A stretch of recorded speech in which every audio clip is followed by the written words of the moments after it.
Good evening and welcome. I'm Sheila Balgobin and I am the Dream Decipherer, and I help you to crack the code of your sleep and dreams so you can sleep sound and dream deep. This evening, we seem to be back on the cops and robbers theme with sacred criminals in the mix. So let's get into it and find out what's going on and what it could possibly mean for the dreamer. This is a two-part dream. The first part a little bit longer than the first, but we'll dissect it all and see what we come up with. In the first dream, the dreamer reports that they were walking on a path, possibly near the beach, when a wanted criminal passes by. The dreamer and another cop, apparently in the dream, there's he's a cop, give chase to this criminal. They chase the criminal for a while, and eventually the this suspect goes into a building. So by the time that they had actually ran this person down and into a building, other police officers had shown up and had surrounded the building. The dreamer goes in with some of his colleagues in to find out what was going on and how to get this person back to take them into custody.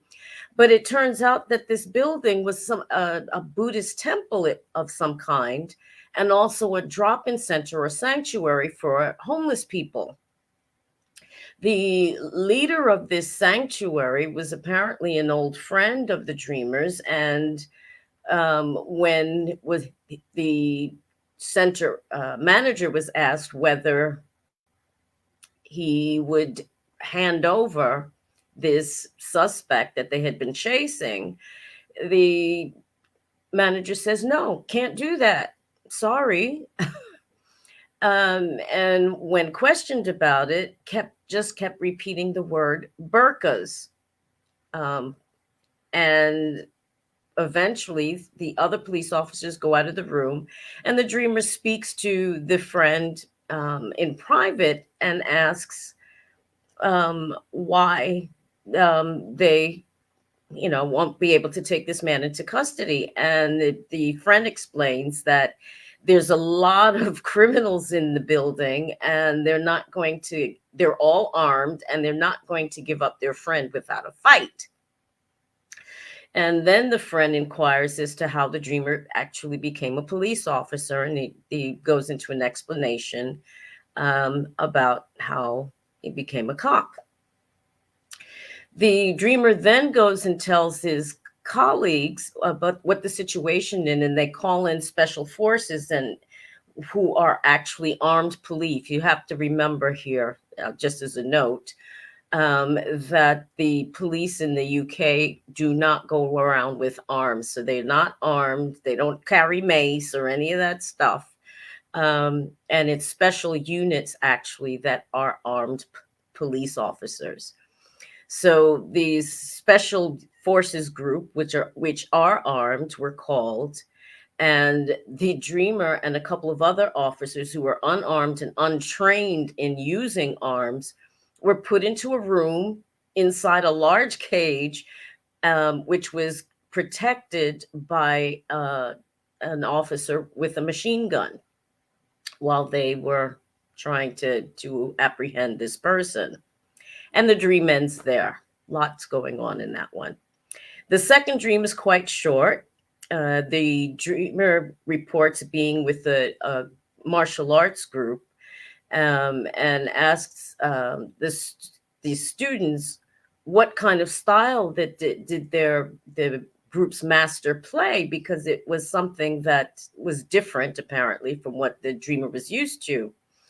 The dreamer also says to these students that he can see that the style is that of the teacher's master, even though he had never actually seen the teachers of the group's master actually train or perform.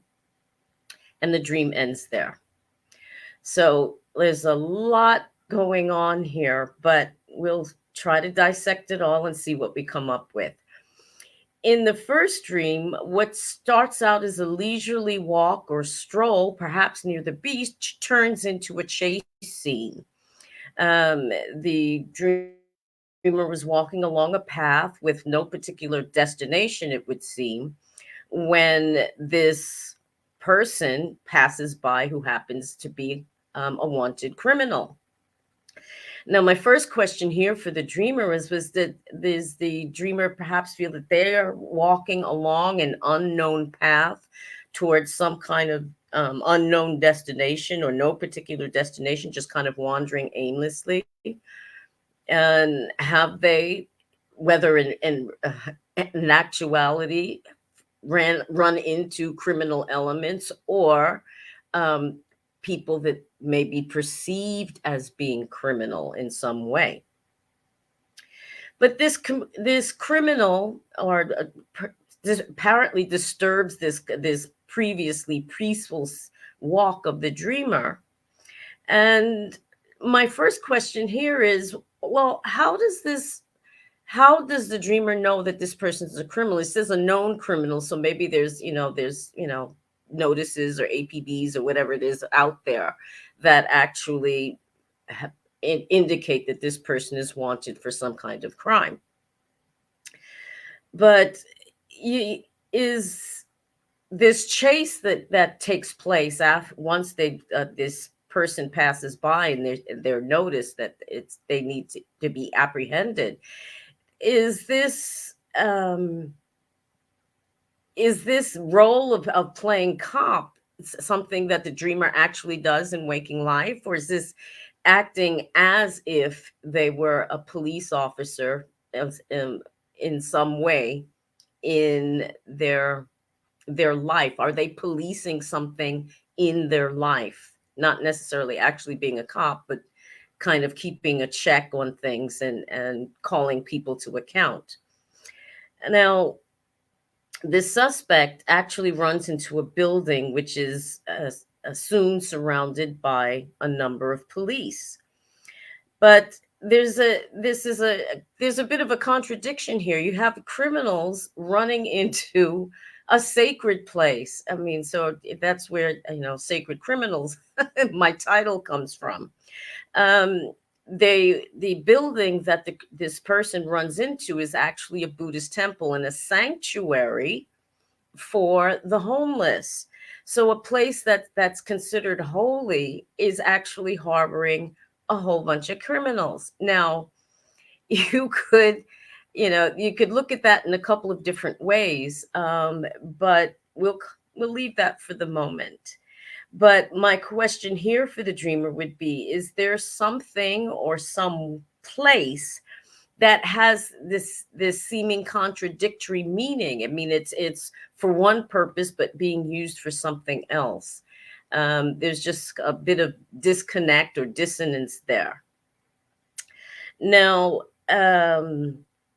the dreamer has a conversation with the manager of this sanctuary, who happens to be an old friend. And when the request or demand is made to actually turn over this person to the police, the friend actually says, no dice, sorry, unless you really want to see some blood spilled, because all of the people inside, or at least the criminal elements, are all armed, and they're not going to give up their buddy without a fight. Now, during this conversation, the friend keeps using the word burkas, burkas, burkas. And, there's this interesting about that word, but I'll come back to that in a minute. But is this word burkas actually significant in some way to the dreamer? Does it have a specific meaning? Or is it just some random word that or signal of some kind that the friend is using? Now, there's something interesting about this word burkas. It's spelled Berkas, but if you spell it backwards, it actually spells, well, almost spells sacred. And if you're dyslexic, the B would become a D, and it's sacred. And the unconscious mind does do things like plays on words and slips of the tongue and other kinds of things to get our attention. And I wonder what this person has run into a place that's a sanctuary and is actually sacred, despite being a known criminal. And there maybe there's something about redemption going on there, or being salvation, don't know, but there's some religious connotation behind that. This person has run into what is considered a holy place, for safety. Now, my question here for the dreamer is that, has religion or spirituality in some sense be acting as a refuge for the dreamer in their life, whether consciously or unconsciously? Is there a flight to spirituality to be able to stay protected in some way? Now, it this implication that this criminal is perhaps has become redeemed in some way, or at least protected by the sacred, and therefore not to be touched by the police. The fact that he's got a whole bunch of armed friends who are going to defend him is another matter, but there's something there, I think, about the profane and the sacred being kind of mixed together. Then the once the other police officers had been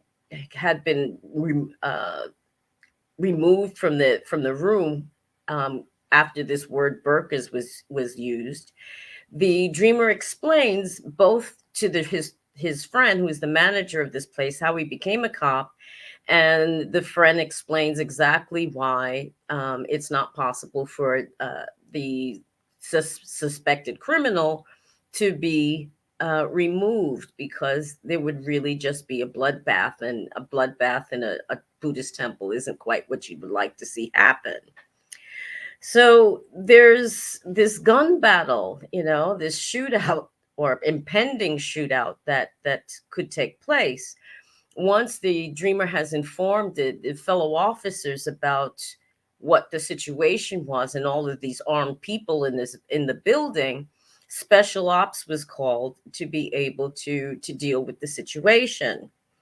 Now, interestingly enough, the dreamer is not armed, is not trained in the use of arms, and was locked up in a room inside of a metal cage or barred cage, with an armed guard guarding the entrance to the room, um, with a machine gun for their own protection. Now, that it how does this make the dreamer feel that they had the need to be protected from some kind of danger? What was the feeling, or what was the thought that came up with this image of being locked up in an event, actually being put in a prison to avoid being hurt by potential prisoners? Very interesting, that. But what's interesting, that there's the scene is set, but it ends there. So was there an altercation after all? Was there a shootout? What happened once these armed police were called in to deal with the situation? There doesn't seem to be a definitive ending one way or the other. But it seems like that a battle of some kind will end up taking place, because they need to clean the place out of these potential criminals.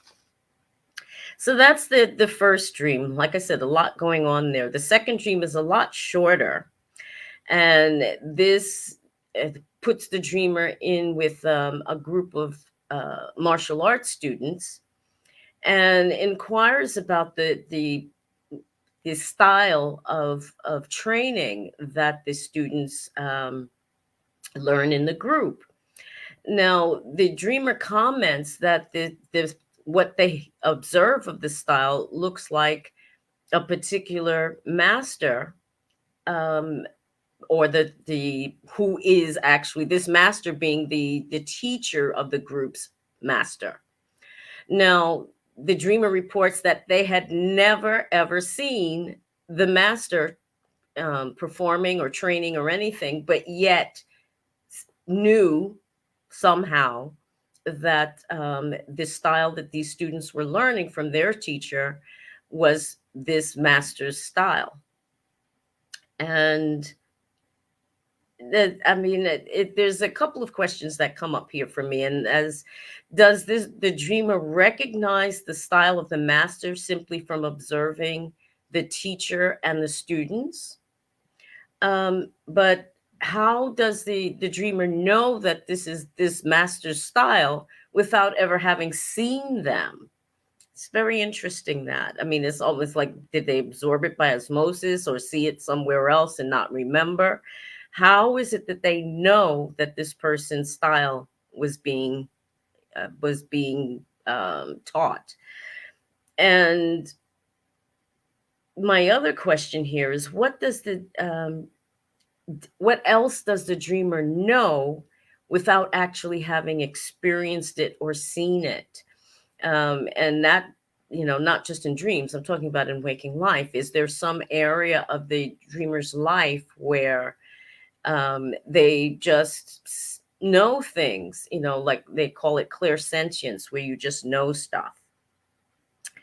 And again, there's a kind of a religious or spiritual connotation implied in this particular dream as well.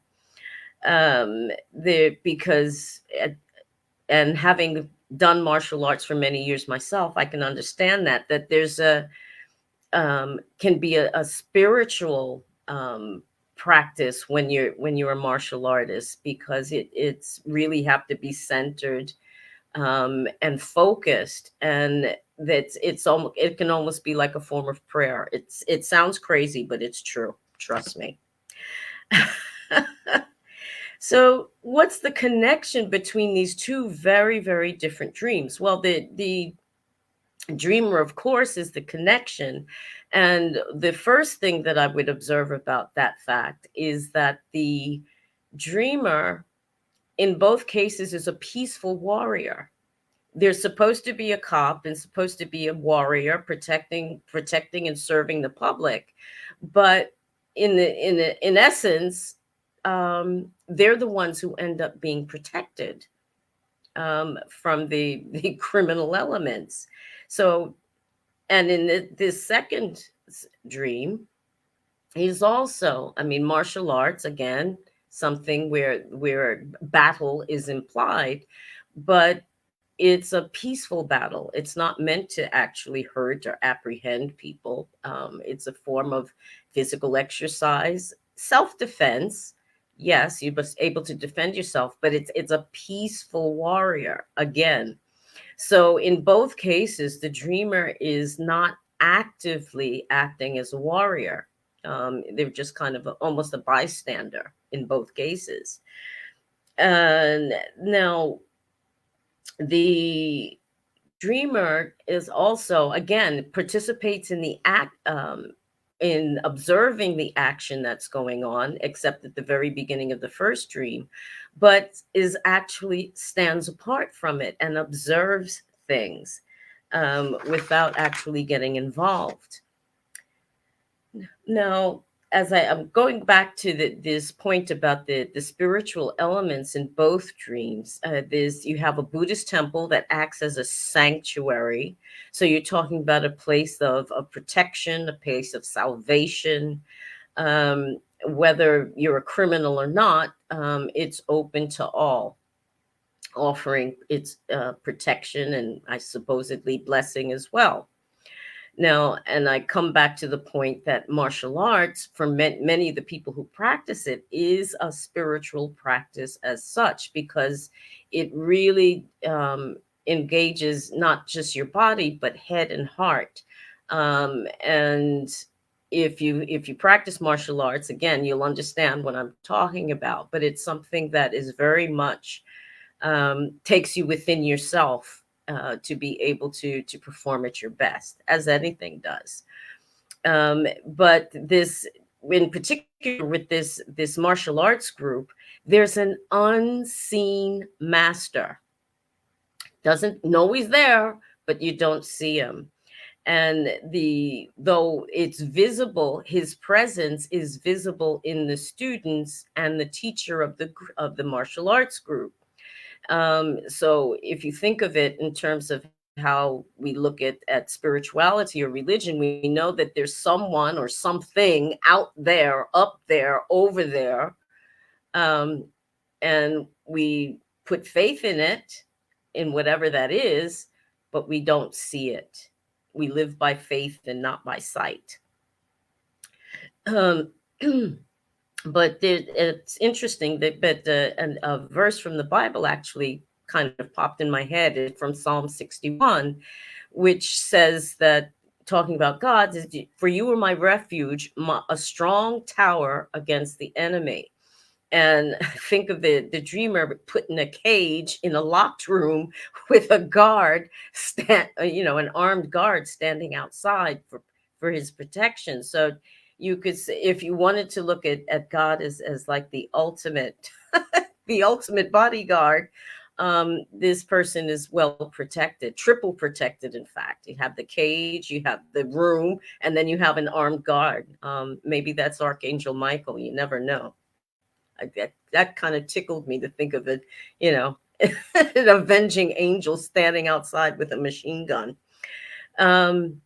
But the irony behind all of this is that a person who is actually innocent and upholding the law has to be locked up in order to be safe and protected, while the people who are in a protected space and being protected from being taken into custody are basically running amok. They're running loose, which is kind of interesting that the innocent get locked up and the criminals run free. There's a social commentary there, I'm sure, but we won't get into that. But my final question here for the dreamer is, are there people or situations in which the dreamer feels unfairly imprisoned in some way, or locked up, or being restrained in some way, while the so-called guilty parties are running amok? They're armed, they're dangerous, and possibly being protected by other wrongdoers.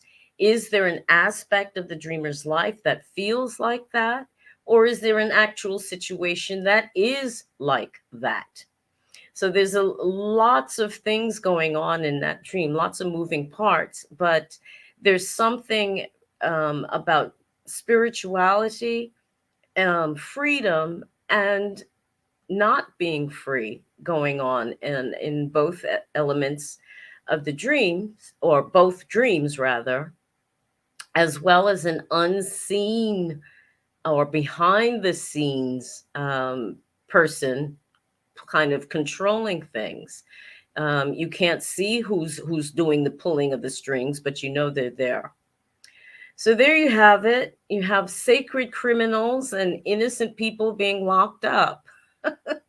And if you have a dream that's got you scratching your head or keeping you up at night, you can always contact me for a free 15-minute consultation to get some tips on how to look at your dreams and make sense of them. Thanks so much for watching and listening. Have a great evening and rest of the week, and I'll see you again soon. Take care. Bye-bye.